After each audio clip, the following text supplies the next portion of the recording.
तो यहाँ की सरकार को भी वही भूमिका लेनी होगी कि पब्लिक सेक्टर को प्राइवेट सेक्टर बनाना होगा। अगर ये होता है तो चंद्रशेखर के वक्त की जो परिस्थिति थी वो मेरे ख्याल से दोबारा इस देश में आ सकती। चंद्रशेखर के वक्त की परिस्थिति ये थी कि जितना इंपोर्ट हमने किया था, जितना इंपोर्ट आयात हम लोग ने किया था, उसके देने के लिए पैसे नहीं थे, उसका दाम देने के लिए हम लोग के पैसे नहीं थे। लेकिन दुनिया का किसी भी देश से, दुनिया के किसी भी देश से हमसे नाता नहीं तोड़ा। आर्थिक तंगी होने की वजह से उन्होंने कहा कि हम आपको समझ देते हैं, और वो समय इसलिए उन्होंने दिया कि ये जो पब्लिक सेक्टर था, देना था हमको 10 रुपया, जो माल खरीदा था उसको देना था हम, इसलिए दुनिया जानती थी, इसलिए दुनिया जानती थी कि एक ही पब्लिक सेक्टर अगर सरकार बेचती है तो हमारा जो देना है वो हमको मिल सकता है। लेकिन आज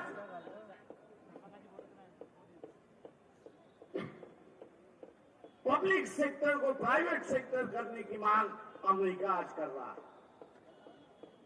पब्लिक सेक्टर को प्राइवेट सेक्टर करने की मांग कर रहा है। और नरेंद्र मोदी की चाल अगर देखते हैं तो उन्होंने इस दौर आगे बढ़ना शुरुआत किया, उन्हें आगे बढ़ना शुरुआत किया। दूसरी तरफ भारत का जो माल बाहर जाएगा उस पर 18% जीडीपी लगा दी है, उस पर जो है 18% जीडीपी लगा दी है। इसका मतलब ये होगा कि आप जब माल बाहर बेचने जाओगे तो महंगा होगा, सस्ते देश से जहां पर मिलेगा वहां पर लोग खरीदेंगे, और आपकी जो फॉरेन एक्सचेंज कमाने का जो दायरा है उस दायरा को वो कम करना चाह रहा है। एक तरीके से देश को गुलाम बनाने की कोशिश यहां पर चल रही है, एक तरीके से गुलाम बनने की कोशिश यहां पर चल रही है। एक महीना और रुकी है। आज मेरे ख्याल से बैंकों से अगर 1 लाख रुपया आप निकालने जाओगे, पहले तुरंत मिलता था 1 लाख रुपया, लेकिन आज के वक्त में बैंक का कैशियर ये कहता है, भैया 1 दिन के बाद आ सकते हो। बैंक के कैशियर से पूछा कि भैया 1 लाख रुपया आप दे नहीं सकते, बोले नहीं दे सकते क्योंकि तिजोरी में पैसा ही नहीं है। अगले दिन आइए, मैं व्यवस्था करके देता हूं, वो आपको 1 लाख रुपया। बैंकों की जो हालत है, बैंकों की जो हालत है वो पूरी कष्टी हो जा रही है, क्योंकि तेल के दाम जो है, जो 60 रुपया था, 70 रुपया था डॉलर, वो आज 120 रुपया हो गया, डबल हो गया। मतलब जो तेल हम लोग लाख रुपए में खरीदते थे, आज उसके लिए 1 करोड़ रुपया खर्च करना हो रहा है। और सरकार के पास पैसा ना होने की वजह से बैंकों से वो कर्जा लिया। सरकार की तिजोरी खाली है, बैंकों से कर्जा ले रहे हैं, और बैंकों से कर्जा लेने की वजह से आम जनता के पास पैसा नहीं है। 1 महीना रुकिए, आपको 10,000 की नहीं मिलेंगे, ऐसी परिस्थिति बैंकों की होने जा रही है। और ये क्यों? तो मोदी ने अपनी इज्जत बचाने के लिए इस 3 फाइल का सिर्फ एक ही फंदा खुला है। और वो पुतला क्या है कि मोदी ने देश के प्रधानमंत्री हो या राष्ट्रपति हो, उनके सामने सिर्फ घोषणा किया है। और इसलिए मुद्रा मोदी जो है वो आप मुजरा मोदी बन चुके हैं। उस फाइल में और भी है, जब तक वो खुलती नहीं तब तक मैं कह नहीं सकता। लेकिन दुनिया के देश जो है उनके पास मोदी का पूरा चितौरा है। और मोदी का चितौरा होने की वजह से, मोदी का चितौरा होने की वजह से वो मोदी को धमका रहे हैं, साइन करना या खोल दूं।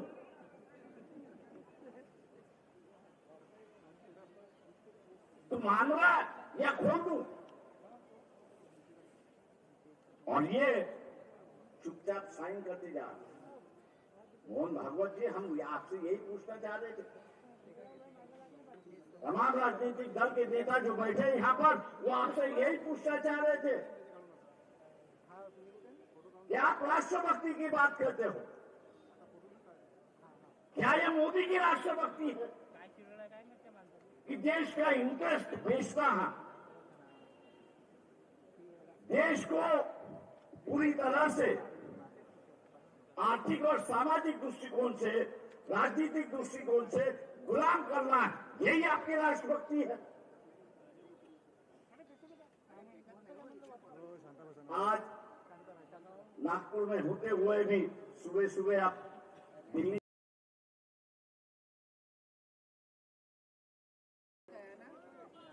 मैंने दिल्ली वालों से पूछा मोहन भागवत जी का कोई कार्यक्रम है क्या? तो बोले कोई कार्यक्रम नहीं है, कोई कार्यक्रम नहीं है। और कोई कार्यक्रम नहीं है तो फिर आप भाग क्यों? मोहन भागवत जी से कहता हूं,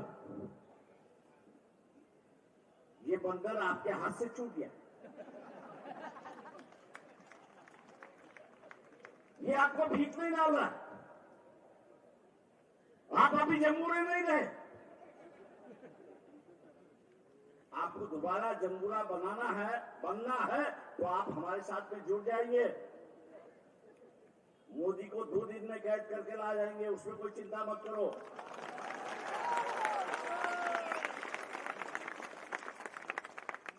मैंने सिर्फ बम्बई से कहा कि इसके 2 रील छूटेंगे, तो पूरी इंटेलिजेंस एजेंसी मेरे पीछे लग गए कि कहाँ है वो रील। तो मैंने कहा वो रील जो है वो ट्रम्प के पास है और अप्रैल महीने में वो खोलने वाले हैं, क्योंकि तब तक उसका जो आपसे करवाना है वो पूरा हुआ होगा।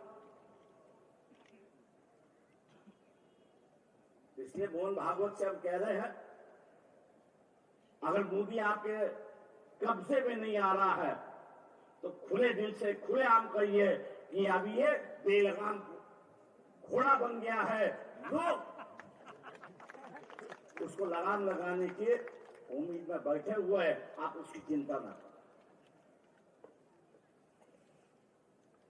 अगर आप उसको लगाम नहीं लगा सकते हो तो मान लीजिए कि आपका संगठन जो है तहस-नहस हो गया।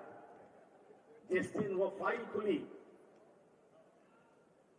जिस दिन छोटे छोटे बच्चों के और बच्चों के साथ में जो खिलवाड़ स्थित फाइल में लिखा हुआ है वो अगर खुल गया तो मोहन भागवत आप कहां गए? आपका संगठन कहां रहा? ये बात सही है कि सतपाल जी ने जैसे कहा कि हमारी विचारधारा मिलती नहीं है, आप दक्षिण की तरफ जा रहे हो, हम लोग उत्तर की तरफ जा रहे हैं, यह तो हमारा धारा मिलने वाली नहीं है। लेकिन इस बात को मान लीजिए कि आप भी भारतीय है और हम भी भारतीय, आपके इस देश के नागरिक है, हम भी इस देश के नागरिक है। गुलाम अगर होंगे तो आप भी होंगे और हम भी। विचारधाराओं की लड़ाई चलती रहेगी, लेकिन देश को आजाद रखना ये दोनों की जिम्मेदारी है। समय मान के ये दोनों की जिम्मेदारी है। अगर अपनी आजादी अगर आपको बरकरार नहीं रख सके तो आगे वाली जनरेशन को हम क्या जवाब दें? आने वाली पीढ़ी को हम जवाब क्या देंगे? वही कैसे रहेंगे कि आपके फायदे के लिए आप इतने मशगूल हो गए कि आपको पता ही नहीं चला कि इस देश को कब गुलाम गए। मोहन भागवत मैं आपसे आगाह करता हूं, अगर ये आंदोलन देश भर हो गया तो मोदी जी पाकिस्तान पर अटैक करेंगे, क्योंकि इश्यू उनको डाइवर्ट करना है। डोनाल्ड ट्रंप का भी नाम उस स्टीम फाइल में नहीं, ऐसा नहीं है। और इसलिए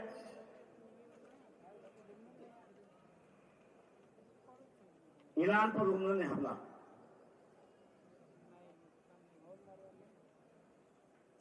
जो बातचीत कर रहा था ओमान देश जो बातचीत कर रहा था, ओमान कह रहा था अरे भैया ये खुद कह रहा है कि मैं मानने के लिए तैयार। ओमान का राजा ये कह रहा था कि ये संदेश जाने के पहले वॉर शुरू हुआ।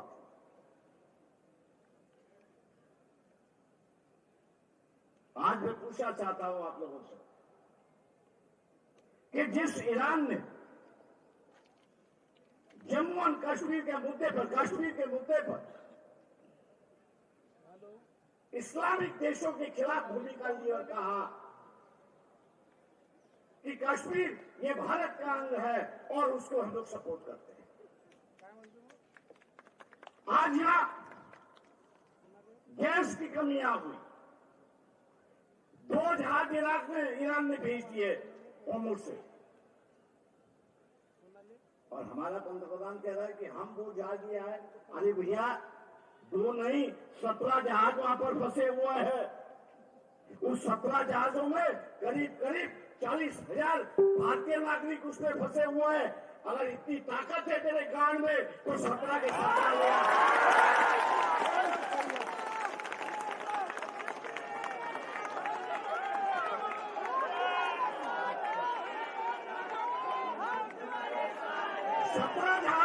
फंसी हुई है।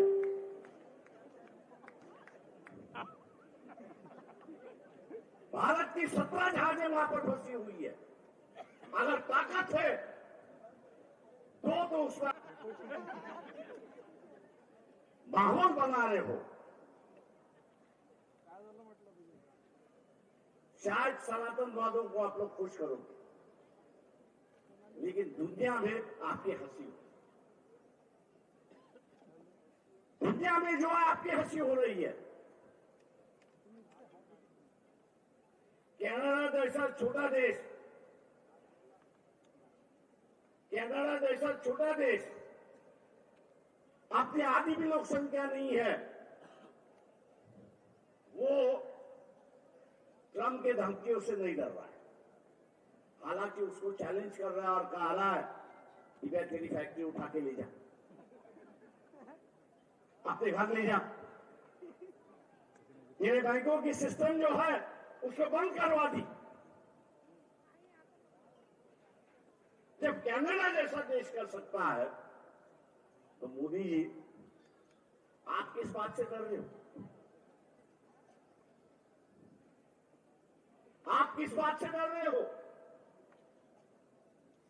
मोहन भागवत कम से कम इतना तो हिम्मत रखिए कि लोग मोदी से पूछने के लिए कि भैया तुम ट्रंप से इतना क्यों डर रहे हो, ये सवाल अगर आपने पूछा हो तो बताइए कब आपने मोदी से ये पूछा कि आप कब डर रहे हो?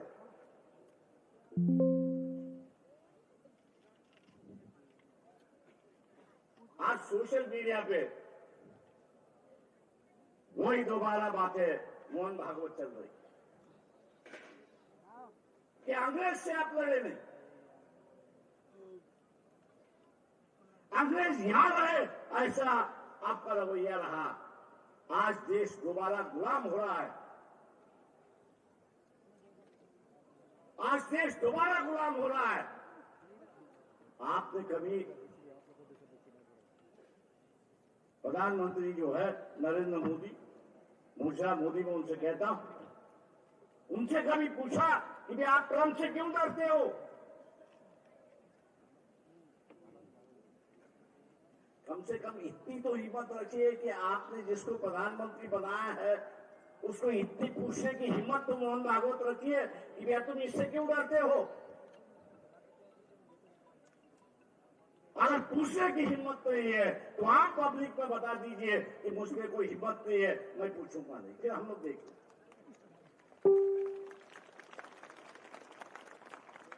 फिर हम लोग इसको देख लेते।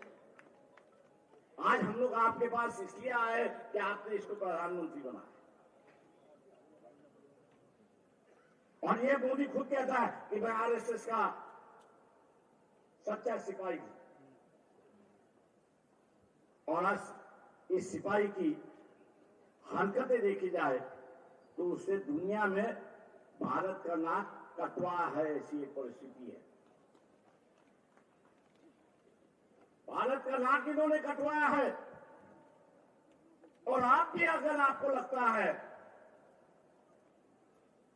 कि मोदी जी ने कुछ गलत नहीं कहा है तो लोगों से कहिए, आप पूछे कि क्या ट्रंप कह रहा है कि 5 राफेल गिरा है। ये बात सही है कि 5 राफेल गिर गए।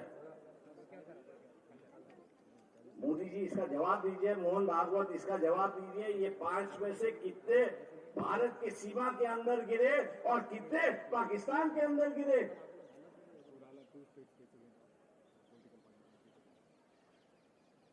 अगर पाकिस्तान के अंदर अगर गिरा है तो वो पायलट कहां है? जो पाकिस्तान के अंदर गिरा हुआ है वो पायलट भारत आया है या नहीं आया?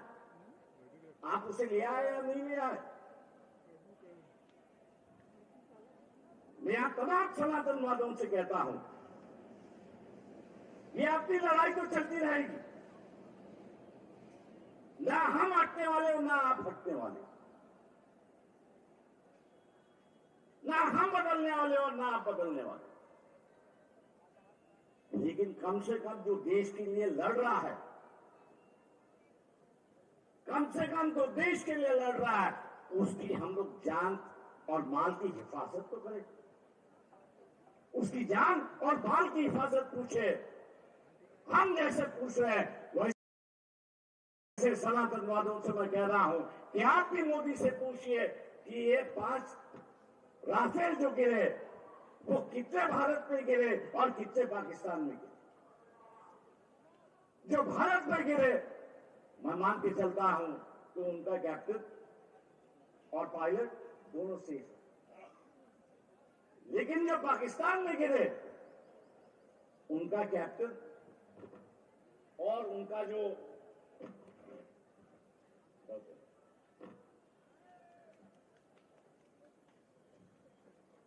और हवाई जहाज चलाने वाला जो है वो है कहां? आप उसको ले आए या उसको पाकिस्तान में ही छोड़ दिया? ये तमाम सवाल मैं तमाम विरोधी दलों से कह रहा हूं।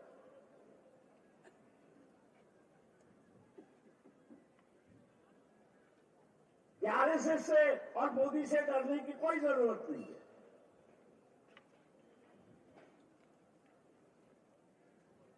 ये ईडी का इस्तेमाल करते हैं, रेड डालते हैं, कुछ दिनों के लिए, कुछ सालों के लिए जेल में डालते हैं।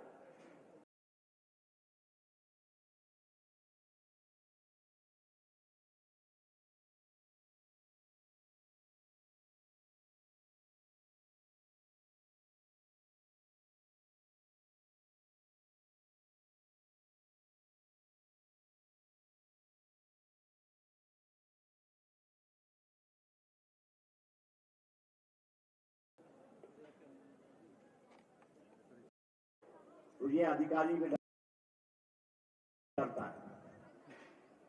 मैंने जैसे कहा कि ये सब अधिकारी आए पूछने के लिए भी अपील कहा है, मैंने कहा पहले भाग जाओ यहां से, नहीं तो मार दूंगा।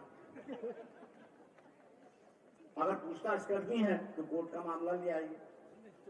बोले नहीं, ऊपर से ऑर्डर हुई, हम क्या करेंगे। मैंने कहा ऊपर वाले से कह दो कि मैं कह रहा हूं कि तुमको मार दूंगा और जान से मार दूंगा। वो मर्डर नहीं है। मैंने कहा वो मर्डर नहीं है, वो सेल्फ डिफेंस है, और सेल्फ डिफेंस करने के लिए मैं किसी भी जान ले सकता हूं, और वो मर्डर नहीं है। अब कोर्ट मुझे कुछ करनी है। सर थोड़ा कुछ तो भी दे दो, हम 14 साल से आपके पीछे लगे हुए हैं। मैंने कहा मैं एक फकीर हूं, कभी मस्जिद में सोता हूं, कभी मंदिर में सोता हूं।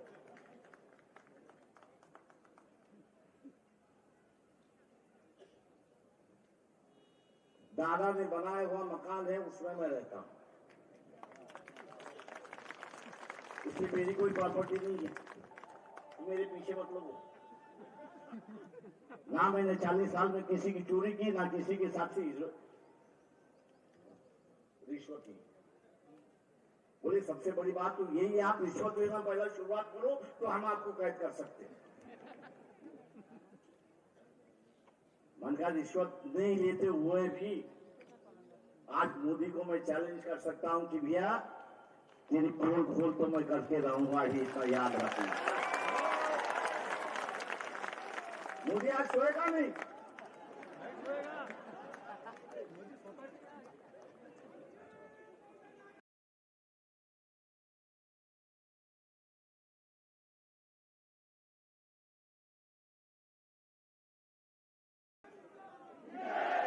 वो आज सोएगा नहीं। वापिस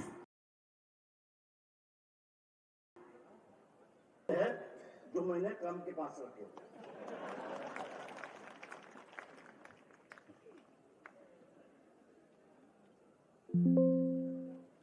और इसलिए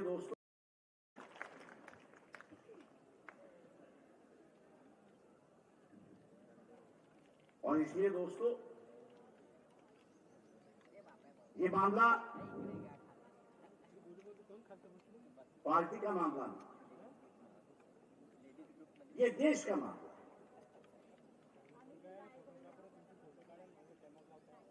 ये कहा गया उस एग्रीमेंट पर जो अमेरिका का इंटरेस्ट होगा, चाहे वो फॉरेन पॉलिसी में हो।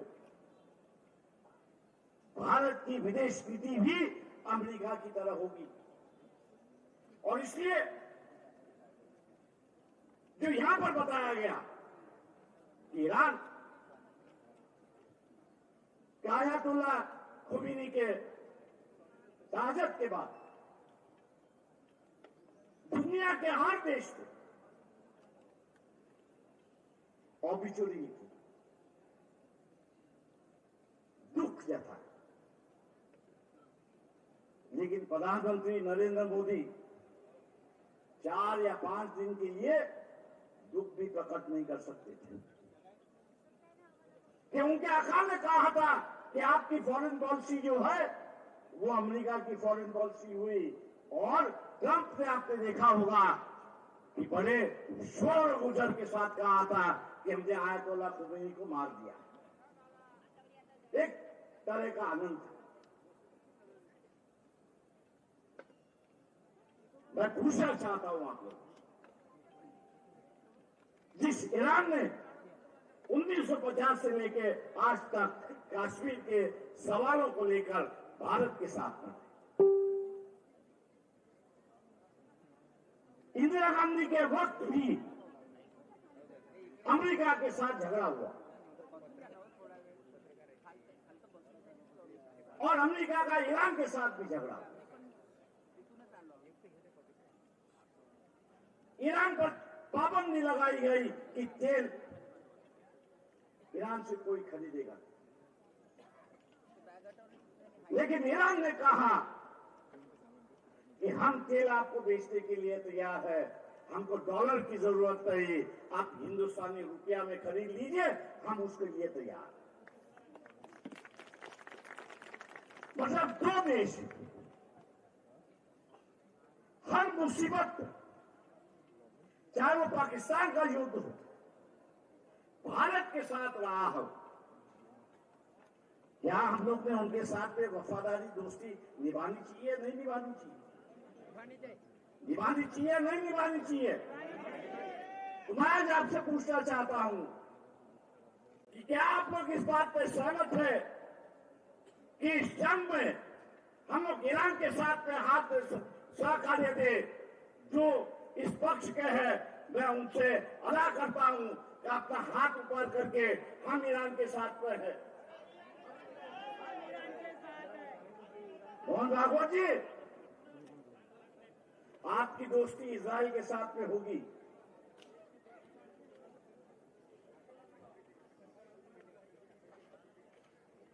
आपकी दोस्ती इजराइल के साथ में होगी। इजराइल आपका इस्तेमाल कर रहा है। इजराइल आपका इस्तेमाल कर रहा है एक ही वजह से कि उनको पाकिस्तान का न्यूक्लियर बॉम्ब जो है वो उड़ाना है। उनको इजराइल की जरूरत की और इजराइल की मदद की कोई जरूरत नहीं। इंडियन आर्मी इतनी स्ट्रांग है, इंडियन एयरफोर्स इतनी स्ट्रांग है कि अगर वो चाहे तो 24 घंटे में उड़ा सकती है। ऐसी एक परिस्थिति, वो एक फेकुचंद वहां पर बैठा हुआ है दिल्ली में, आप उसका अनुकरण मत कर। मोहन भागवत, आप उसका अनुकरण मत कर दीजिए और ये बताइए कि यहाँ पर ये सिंदूर के वॉर में जो है इजराइल ने हमारी मदद क्या की? कोई मदद नहीं। हमारी मदद जो की वो रशिया ने मदद, पूरी जानकारी जो है पूरी रशिया से मिली। और आज ये दिखाई देता है कि हम रशिया के खिलाफ भी जाने के लिए तैयार।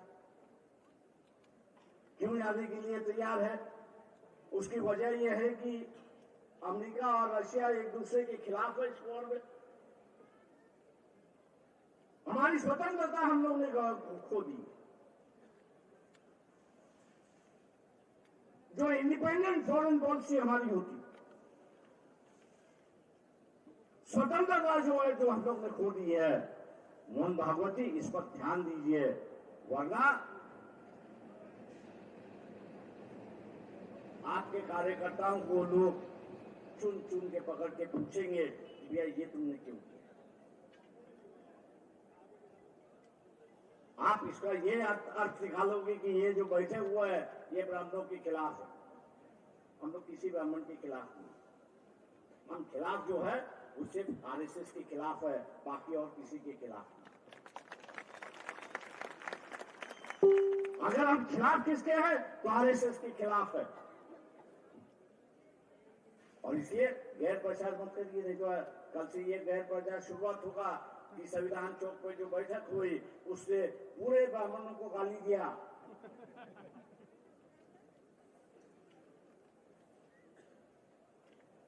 ये नैरेटिव से जो है वो हम लोग को बचना है। मैं आगाह करता हूं, यहाँ तमाम राजनीतिक दल बैठे, वो हमारी जान तो महाराष्ट्र की, उसके बाहर नहीं। महाराष्ट्र तक तो हम लोग ने आगे आके एक माहौल बना दिया। सीपीएम है, कांग्रेस पार्टी है, मैं इनसे रिक्वेस्ट करता हूं, इस आंदोलन का केंद्र दिल्ली बनना चाहिए। इस आंदोलन का केंद्र जो है वो दिल्ली बनना चाहिए। और दिल्ली में अगर लाखों की भीड़ अगर इकट्ठा हो, दिल्ली के अंदर लाखों की भीड़ अगर इकट्ठा होती है, जो 5 राज्यों में इलेक्शन है, आसाम में है, बंगाल में है,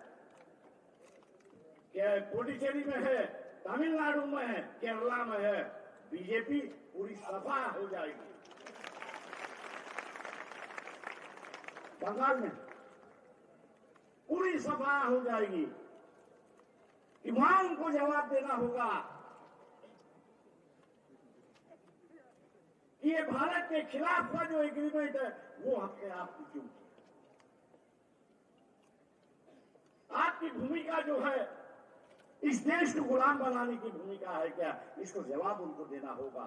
और जब वो जवाब नहीं देंगे तो लोग यही कहेंगे कि इनके गांड पे लात मार के इनको भगा देना। और इसलिए मैं उम्मीद करता हूं मोहन भागवत जी, आपकी नौबत आप पे नहीं आने। मैंने जैसे कहा कि आप दक्षिण की तरफ है तो हम उत्तर की तरफ है, मिल नहीं सकते। लेकिन इस देश के नागरिक,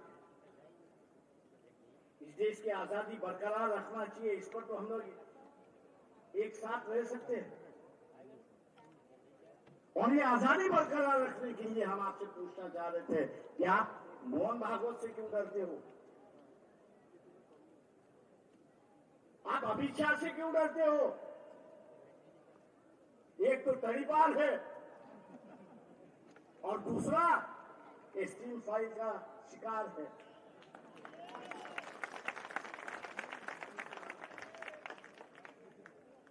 एक तड़ीपार है और दूसरा स्टील फाइल का शिकार है। दोनों की जान आपके हाथ में है, फिर भी आप डर रहे हैं। आपका हौसला बढ़ाने के लिए आज हम लोग यहाँ पर उपस्थित है। मैं उम्मीद करता हूं कि 10-15 दिनों के अंदर आप नरेंद्र मोदी से ये पूछेंगे कि आपने ये एग्रीमेंट क्यों किया और देश को गुलाम क्यों बनाया। ये आप जरूर पूछेंगे। इन्हीं लफ्जों के साथ मैं आपसे विदा लेता हूं। जय हिंद, जय भारत।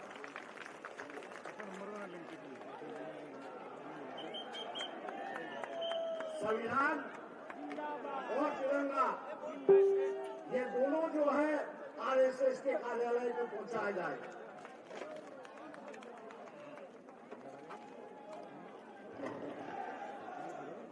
आता मोर्चाला सुरुवात होत आहे। डाव्या बाजूला